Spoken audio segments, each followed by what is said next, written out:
If a lake is the kingdom, then we, the rivers and streams of faith, are what build and sustain it. The Trinity River is an exceptionally large river in Northern California. It begins deep in the Scott Mountains and travels through the Trinity Alps, passing towns such as Weaverville and Douglas City, and ending in the Trinity Lake. A lake whose water has reaching services all over the state, and that also help with national needs in power and agriculture. And while serving to build up the lake may be the goal of the Trinity River, the river itself, in its consistency and presence, has been a source of life for so many parts of God's creation. In the winter, animal tracks can be seen in the snow at the riverbank, because even though the blackberries that line the river have gone, the river is still a place to find sustenance. It doesn't freeze over when the rest of the world seems to stand still. And in the spring, the runoff snow adds to the river as the salmon spawn and new life emerges in the world. In the summer, people fish and tube and swim on this river. Kids invite their friends to join them camping and skipping rocks in places where the river is calm as it bends through the mountains. And in the fall, the water that feeds the grapes and the apples year-round in the nearby orchard produces late fruit picked for pies or for snacks by the deer. The water is used to drink after the local turkey trot or boil potatoes for large family meals. No matter the season, the water of the Trinity River continues to flow, to give life, to inspire growth, and to offer a ministry of presence to all who encounter it. And while the river is not the kingdom itself, the streams and rivers that serve the lake are what make the lake, the kingdom, possible. This metaphor for service, a lake served by its many rivers and streams, is taken from Jean Rhys and Madeleine L'Engle's Walking on Water, and was written originally about writing and art. But service, like the great concept of service, is something we as a faith community are deeply called to engage. In fact, it is the key directive that Jesus gives his disciple during the Last Supper in today's scripture. This scripture from today is one that I find really easy to visualize. A group of friends gathered inside for a shared meal. The fancy, once-a-year table spreads, the clinking of glasses and the glug of pouring wine, the smell of food as it comes out, plated just a little bit more delicately than normal. There is an air of anticipation, and yet the familiarity abuzz in the room. Everyone sits down to eat. Prayers are said, the thanks given, and then they dig in as the warmth of food fills each belly. The laughter rings out, and the stories are shared. It's a familiar setting for the disciples, and it's a familiar setting for many of us this Thanksgiving week. From the love and care put into the food and the gathering, down to the bits of probably argument that break out between friends and family when passions are high. As they eat, there's a commonality of spirit that settles the room. Have you ever noticed it? When you have dinner with a large group of people, there's a specialness to it because there is a perceived equality to it. Everyone needs to eat, so when you do it in a gathering, you notice the commonality of all of it.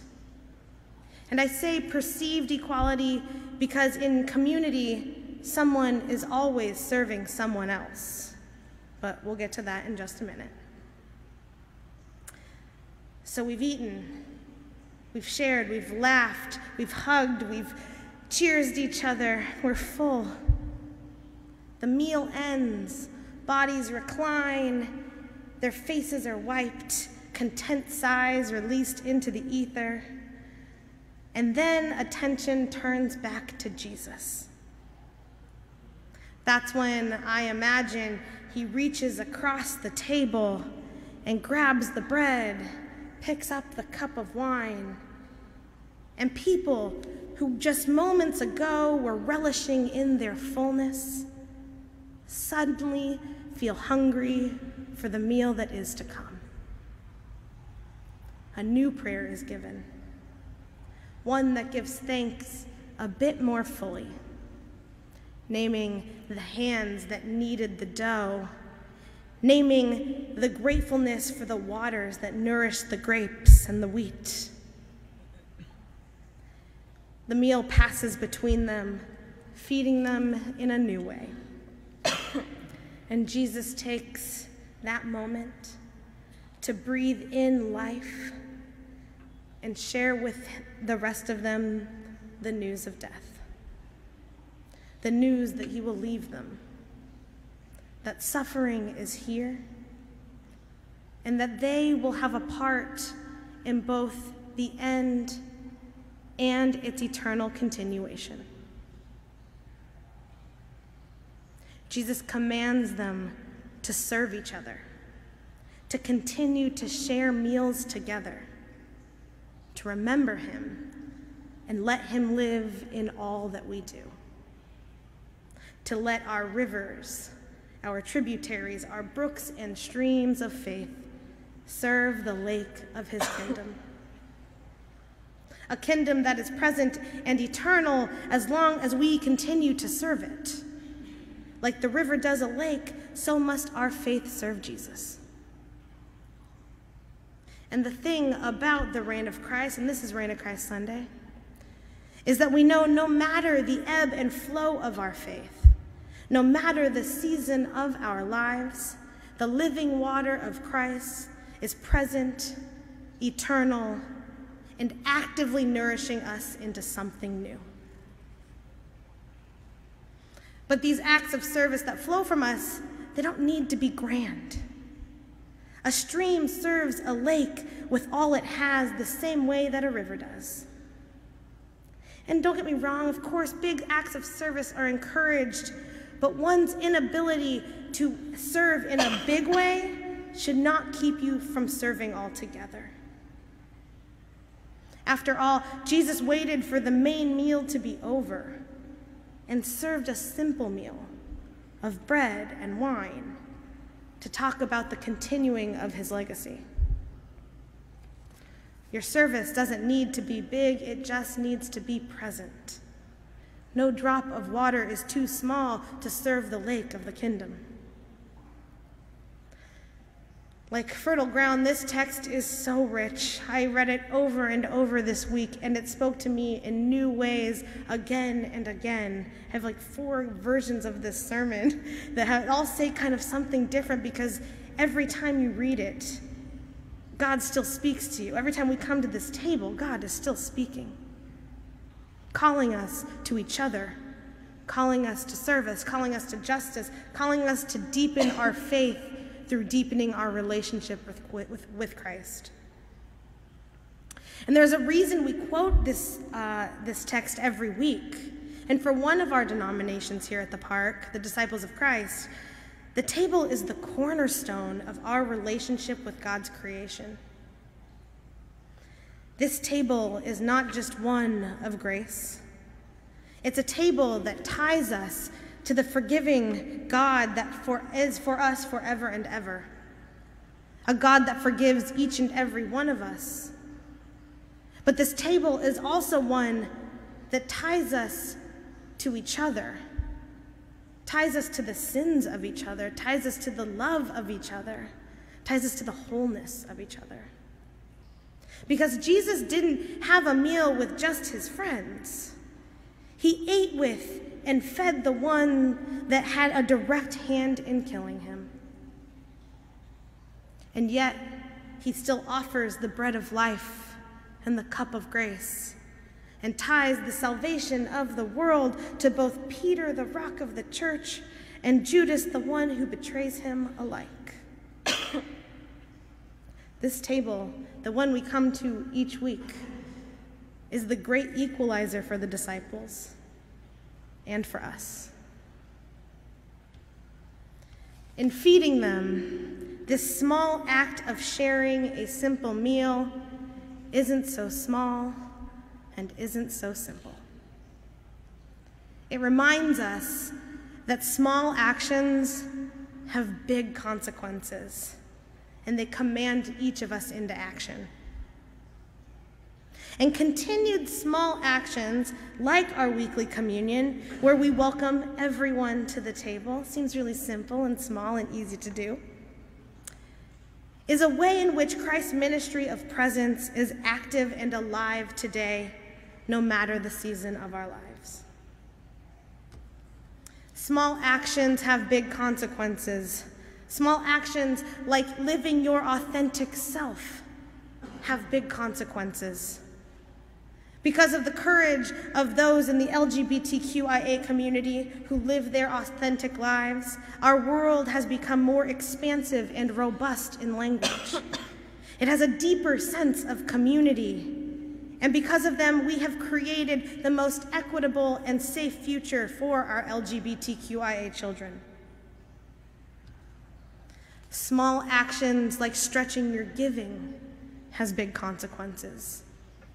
I don't know if you know this, but if you sign up for a recurring donation online, your donations will continue even if you aren't able to be in the seats, even if you miss an online service, or if you get stuck on the MTA like I did last night, or if you just get sick, or you know what, sometimes we just need a break, that is okay. But our faithfulness continues when we are not physically present in the church. Seems small to sign up online. Everything is online nowadays. But it has big consequences for our church. Small actions like believing people have big consequences. The Last Supper is one of the stories that happens in all four of our Gospels. And while they're roughly all kind of similar, they all have a similar feel to them, the Matthew account has a line that most of us know or have heard of.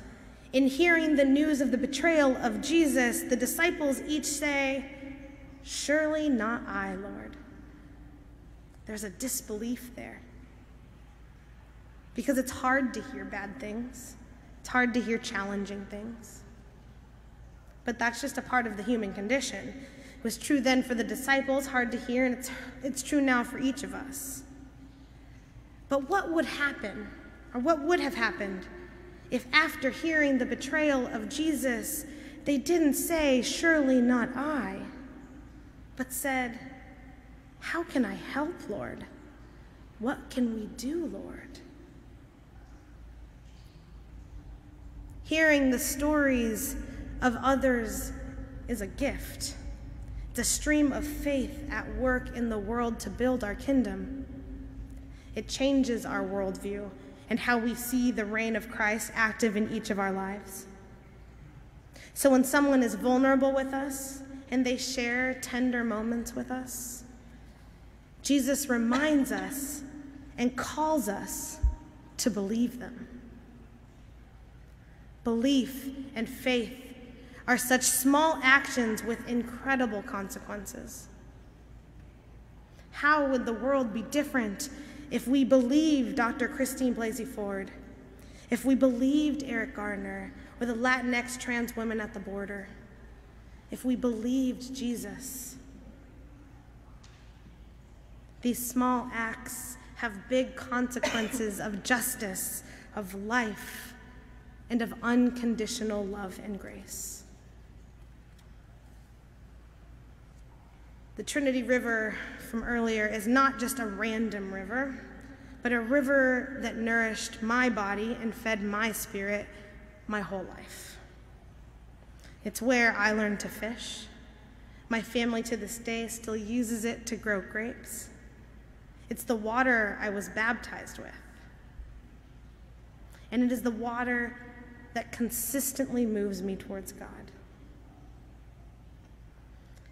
A river moving toward a lake, served by streams and made up of drops, all equal to its integrity, the same way each of our faith serves and builds up the kingdom. No matter if we are a single tear or have faith like a river, it serves the same purpose: to see God at work in the world and to build the kingdom. So today, as we eat together, let us serve each other with a vision of this kingdom. This meal that is tangible, the tangible source of the reign of Christ. This meal that nourishes our hope. This meal that flows with love and grace like a river. This meal that every time we partake of it, we live into the kingdom. We live into the active reign of Christ today in the world. The kingdom that is the lake towards which all streams of our faith flow, and is active in every season of our lives. Thanks be to God.